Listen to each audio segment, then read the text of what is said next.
Hi, ತುಂಬಾ ದಿನ ಆದ್ಮೇಲೆ ಬ್ರೇಕ್ಫಾಸ್ಟ್ ಗೆ ನೂಡಲ್ಸ್ ತಿನ್ಬೇಕಂತ ಅನಿಸ್ತು. ಇವಾಗ ಪ್ರಿಪೇರ್ ಮಾಡ್ಕೋತಾ ಇದೀನಿ. ಬ್ರೇಕ್ಫಾಸ್ಟ್ ಎಲ್ಲ ಆದ್ಮೇಲೆ ಪಾಟ್ ಗೆ ಪೇಂಟಿಂಗ್ ಮಾಡ್ಕೋತಾ ಇದೀನಿ.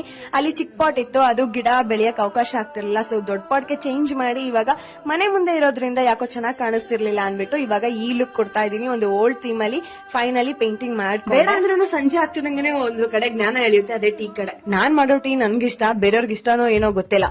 ನಾ ಅಮ್ಮಂಗ್ ಟೀ ಮಾಡ್ಕೊಟ್ಟೆ. ಆಮೇಲೆ ನೋಡ್ತಿದಂಗೆ ಗುಡುಗು ಸಿಡ್ಲು ಎಲ್ಲ ಸ್ಟಾರ್ಟ್ ಆಯ್ತು. ನೋಡ್ತಿದಂಗೆ ಮಳೆ ಕೂಡ ಬಂತು. ಈ ವರ್ಷದ ಮೊದಲನೇ ಮಳೆ ಇದು. ಜಾಸ್ತಿ ಬಂದ್ರೆ ತಣ್ಣಗಾಗತ್ತೆ, ಕಮ್ಮಿ ಬಂದ್ರೆ ತಡ್ಕೊಳಕ್ ಆಗದೆ ಇರೋಷ್ಟು ಸೆಕೆ ಆಗುತ್ತೆ.